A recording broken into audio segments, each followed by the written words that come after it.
get to a place where you're going to meet complete strangers and you're going to be connecting right away, because we are looking to meet each other now and we're starting to recognize each other. So as we continue this journey to the constant unfoldment of spirit in our world, we are honoring the sacred space. Today at La Viandre, the Mohawk Nation and the Algonquin Nation are leading the way of working together to honor that we need to start honoring the sacredness of our mother, the earth herself. And as Diane said, this is the message of our Indigenous nations. The message is care for the earth. Be gentle, walk gently with yourselves, because unless we walk gently with ourselves, we cannot walk gently with each other in the earth. The Earth Mother needs us to make changes. Each individual in this circle can make changes. All we need is 1 to 2% of the population in 250 countries to come together as one in the great web of life, to live what the Indigenous people have been telling us for centuries, that it is time to co-create the web, that together we are here to make a difference, to impact each other, and to be sure as grandmothers and grandfathers that we leave a world much better than we found it when we leave. And that we're all Indigenous. When we have ancestors that are part of the earth, our ancestors are applauding us, that we're finally awakening to what is best in ourselves. And each individual is able to do that. As the mother heals, she affects the father. As the father heals, his energy affects the children. All things are interconnected. Everything is about energy. So the energy that we bring into and outside of our sacred space of our interior lives and the sacred space of our homes goes out into the world. So I really honor and acknowledge each person in this circle today. This has been a wonderful day. When you're in a circle, you no longer leave the circle the same.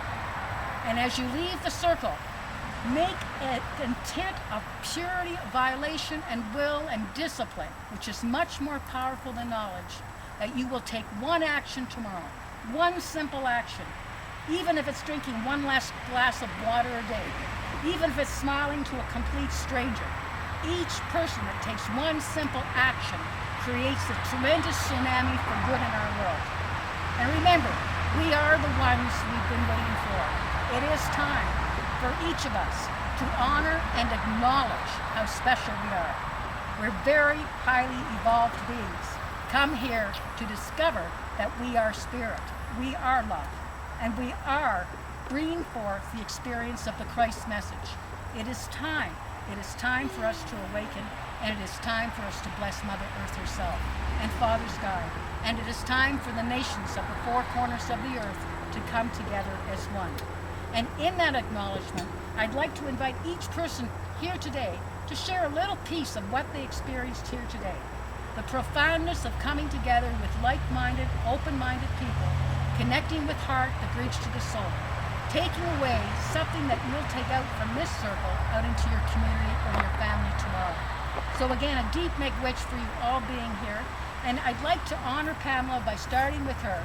As she begins a new life in BC, she takes this wealth of experience of commitment and richness and service. And like Shirley Cardinal, who just received the wonderful award from the Queen's Jubilee Medal, many of us are service-oriented to humanity, so we work for the abundance of what is bringing forth the new world. And Pamela's given a lot of herself to this area, and she takes a lot of who she is from her depth of experience and learning out into BC. And I hope we're going to connect this summer, because Bob and I are heading out that way as well. So Pamela, let's start the circle and go around. I think it's really appropriate that Pamela will send us off as we talk a little bit and maybe do some drumming later as well. So tell us a little bit, Pamela, of how you experienced today and what you plan to take out to BC. That's like putting on a spot, eh? Yeah. I like working with Judith, where she does all the talking and I do all the background stuff. But, yeah.